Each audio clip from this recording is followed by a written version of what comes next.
ખૂબ ખૂબ આભાર ડીડેપાડાના વિધાયક ચેતરભાઈ વસાવા સાહેબ. હવે આપણે વ્યવસ્થા જાળવીશું. હેલો, જે પણ આપણા યુવા મિત્રો અહીંયા હાજર છે, તો આપણા હજુ મહાનુભાવો છે ને એ પણ ચાલે છે અને આપણે બધાને સાંભળવાનું છે. જેટલી ચાવડાઓ આમાં રાખીને, જેમ તેજસ દાદાએ આપણે બધાને કીધું છે ને કે આટલા જેટલા યુવાનો અહીંયા ઉભા છે, આપણે 9મી ઓગસ્ટ પણ ઉજવતા હોય ત્યારે આટલા હોય, પણ જયારે જયારે સમાજને તકલીફ પડે છે ને, આપણે લડવાનું હોય છે ને, તો આટલા કોઈ દેખાતા નથી. 4-5 જણા હોઈએ છે નસવાડીમાં. આવે છે કોઈ? દેખાય છે કોઈ? તો ચાહના એમાં પણ નાખજો હવે. અને ત્યારે પણ આટલા ભેગા થઈ જો. ખાલી બૂમો પાડવા, તાલીઓ પાડવામાં ખબર નહીં પડે. હવે તમારા 5મી અનુસૂચિ, 6મી અનુસૂચિ અને ગ્રામસભા વિશે જાણવાની જરૂર છે. ખાલી અહીંયા આવીને બૂમો પાડવાની, તાળીઓ પાડવાથી આપણે આઝાદ નહીં થઈ જવાના. આપણી પાસે અત્યાચારો નથી બંધ થઈ જવાના. આ પણ જાણવાની જરૂર છે. જયારે નસવાડીમાં કોઈ પણ પ્રશ્ન બને તારે કોણ લડવા માટે આજે રોડ પર આવી જાય છે? કોણ? કોઈ નથી આવતું. હવે પછી આટલી સંખ્યા આવી આહ્વાન કરીએ ને, તો આટલી સંખ્યામાં યુવાનો જોઈએ અમને, તો અમે માનીશું કે તમે ચૈતર દાદાના કે આટલી સંખ્યામાં યુવાનો આપણને અહીંયા પણ ભેગા થવું પડશે. કોઈ બેન દીકરી સાથે અત્યાચાર થાય, કોઈ આપણા વડીલ સાથે અત્યાચાર થાય, ત્યારે તમે કોઈ નથી દેખાતા. તો આ મારે દુઃખ સાથે કહેવું પડે છે કે ટીનાભાઈ ભીલ જ્યારે સમાજ પર ગમે તેવી આપત્તિ આવે છે, ત્યારે આવેદનો પત્રો આપણે આખી ટીમ નસવાડીને આપે છે. આવેદનો પત્રો આપે છે, એમની સામે ઉભા રહે છે, એમની પડખે ઉભા રહે છે. પણ આટલા સંખ્યામાં યુવાનો મેં નથી જોયા.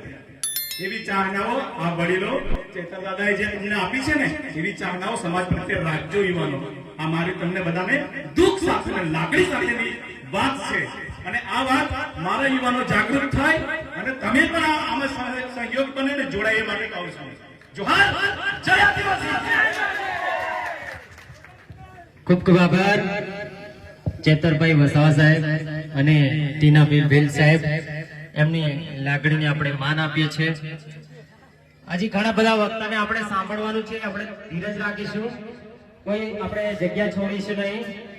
આગળના વક્તા તરીકે આદરણીય ધીરુભાઈ ભીલ સાહેબને વિનંતી કરીશ કે તેઓ મંચ પર આવે. આદરણીય ધીરુભાઈ ભીલ સાહેબ, આપણે વ્યવસ્થા જાળવીશું, કોઈ સ્થાન છોડશે નહીં. હજી આપણે આગળના વક્તાને સાંભળવાનું છે. ત્યારબાદ નરેન્દ્રભાઈ રાઠવા સાહેબને વિનંતી કરીશ કે તેઓ મંચ પર આવે. નરેન્દ્રભાઈ રાઠવા સાહેબ, એવું વિનંતી કરીશ કે તેઓ મંચ પર આવે અને પ્રસંગ અનુરૂપ 2 શબ્દ કહેશે. નરેન્દ્રભાઈ રાઠવા સાહેબ.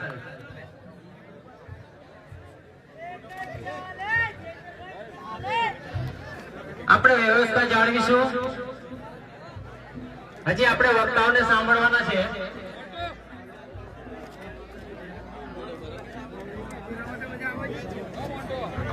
વ્યવસ્થા જાળવવાનું છે મિત્રો. તમામ મિત્રો ફરીથી બેસી જાય. હજી પ્રોગ્રામ પૂરો નહીં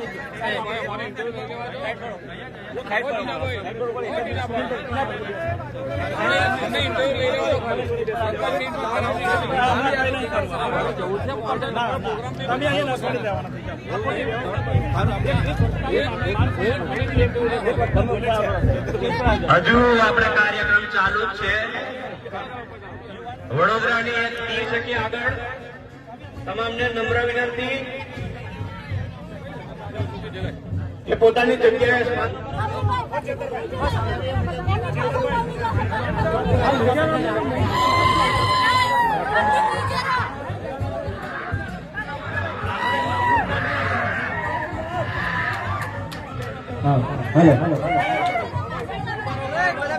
હેલો મળશે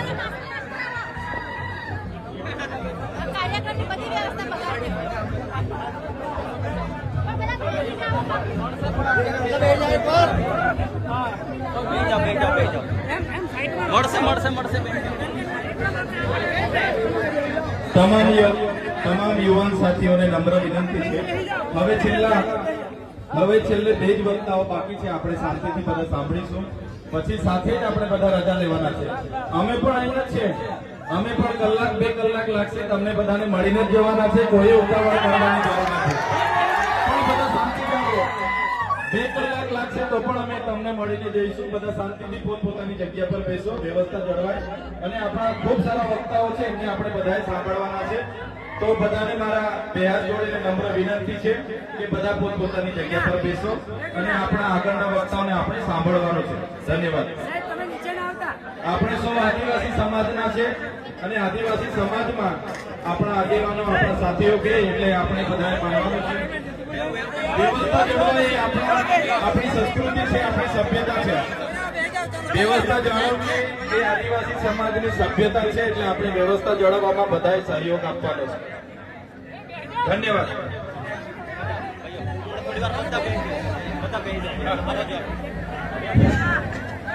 આજુબાજુ જે બધા ઉભેલા મિત્ર બેહી જાવ. જો ચેતરભાઈ વસાવાને જો તમે ચાહતા હોવ તો દરેક યુવાનો બેહી જાવ. અમે ચેતરભાઈ વસાવાને એક જ ફેક્ટરીમાંથી પેદા થયેલા છે, પૂછી લો. પણ ચેતરભાઈ ત્યાં ચાલે ને અમારે ત્યાં નરેન્દ્ર નહીં ચાલે. ફરક આટલો છે, બરાબર? એટલે બેહી જાવ બધા. આવી રીતના લડાઈ નહીં લડાઈ. આપણે તાકાતવર શક્તિશાળી લોકો સામે લડાઈ લડવાની છે. આ તો તમે તરકડાને ભાવે નાની પણ હોકામે પડે. 32મું આદિવાસી સાંસ્કૃતિક એકતા મહાસંમેલનમાં આયોજિત અને એકતા પરિષદના બુજુર્ગ મહાનુભાવો અને સમાજના ચૂંટાયેલા પ્રતિનિધિઓ આપ અલગ અલગ ગામમાંથી સમાજ માટે કઈ કરી મૂકવાની જે ભાવના અને તમન્ના લઈને કઈક આપણા અધિકારોને સમજવા અને શીખવા માટે આપ સૌ અહીંયા આવ્યા. આપ સૌ આજે સમાજની જે સિંહણ જેને કહેવામાં આવે, ઇતિહાસમાં કોઈ લડાઈ બહેનો વગર નથી લડાઈ. એવી બહેનો મિત્ર, લડાઈ બહુ લાંબી છે અને જો લડાઈ લડવી હોય તો ધીરજ ખોવાનું બંધ કરી નાખજો. બરાબર છે? જો આપણામાં તાકાત હોય તો સરદાર વલ્લભભાઈ પટેલનું સ્ટેચ્યુ 3000 કરોડ રૂપિયાના ખર્ચે બનાવ્યું કે આપણે તીરકાંઠા લઈને જઈ પહોંચવું પડે. મતંબી હોય તો બરાબર છે. મુંબઈ થી દિલ્હી હાઈવે ઇન્ડસ્ટ્રીયલ કોરિડોર આવે છે, એના માટે આપણે કોઈ નકલતા નથી. નકળીએ છે આપણે લોકો. ઓરિજિનલ લડાઈ લડવી હોય તો ભારત દેશના બંધારણમાં આદિવાસીઓને જે ફંડામેન્ટલ રાઇટ છે એને પહેલા સ્ટડી કરો. અને સ્ટડી કરશો તો તમે આ તાકાતવર અને શક્તિશાળી લોકો સામે લડી શકશો. આવી રીતના લડાઈ નહીં લડે. બરાબર છે? ખોટું લાગે તો માફ કરજો, અમે સીધો પોઈન્ટ પર આવવા માંડે છે. બરાબર? એટલે આ જે લડાઈ છે તે જમીનની લડાઈ છે મિત્ર. લડાઈ જમીનની લડાઈ. આ મહાનુભાવો આપણા જે ક્ષત્રિયો છે એ કોઈ પોતાના માટે નથી બલિદાન આપ્યું. હજારો વર્ષથી આ દેશ પર દરેક જાતિના બહારના લોકો આવીને આપણા પર આક્રમણ કરીને આપણી જમીનો છીનવી અને આપણા મહાપુરુષો, આપણા ભગવાનો પર જળ જંગલ જમીન માટે લડતા લડતા એ લોકો પોતાની શહાદત બોરી છે. અને આજે પણ એ જમીનનો પ્રશ્ન હલ નથી કર્યો. સેમ પરિસ્થિતિ જમીન, જળ, જંગલ, જમીનની લડાઈ માટે આપણે ભેગા થઈને વાતો કરીએ છીએ. લડવું જોઈએ. બરાબર? એટલે નાની સૂની વાત નથી. આ તમારું જે યુથ છે, તમારામાં તાકાત છે અને સહી દિશામાં લાગુ કરો. બાકી સરકારના બાપની તાકાત નથી કે અમારું કામથી અંબાજી સુધી જમીન અડપે. બરાબર? એટલે ઘણા બધા વક્તા છે, મારે ઘણું બધું કેવું છે. આપણે ફાયર બ્રાન્ડ છે, પૂછી લેજો. બરાબર? હસ્તો જોહાર જય આદિવાસી. ખૂબ ખૂબ આભાર નરેન્દ્રભાઈ રાઠવા સાહેબ. હજી આપણે 2-3 વક્તાઓને સાંભળવાના છે.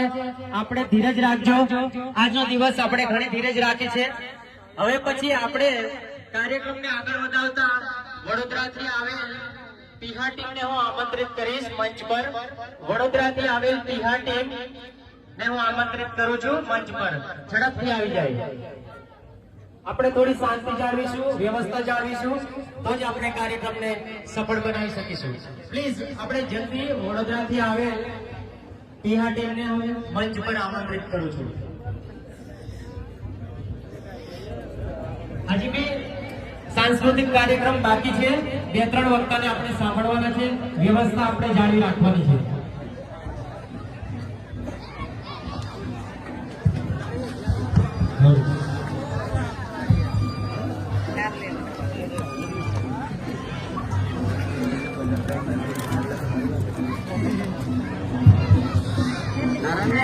ઓકે, થોડું જલ્દી છે. તો હવે પછી વક્તા તરીકે થોડી વાત લાગ્યો છે. તો આપણી વચ્ચે ઉપસ્થિત રહે પ્રોફેસર અજીતભાઈ રાઠોડ સાહેબને હું વિનંતી કરીશ કે તેઓ પ્રસંગને અનુરૂપ 2 શબ્દ સમન્વય સાથે રાખીએ. જैसे પ્રોફેસર અજીતભાઈ રાઠોડ સાહેબ.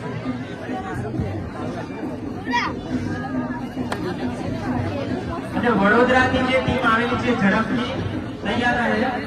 હવે વક્તવ્ય પછી વડોદરાની ટીમ તૈયાર રહે.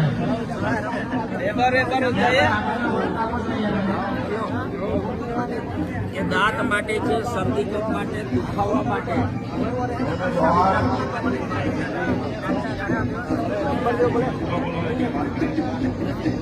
આદિવાસી એકતા, આદિવાસી એકતા.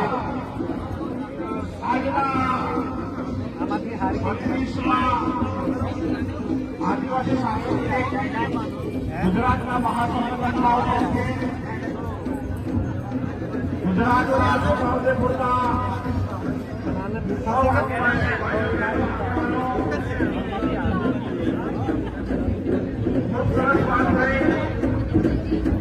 અને ઇતિહાસના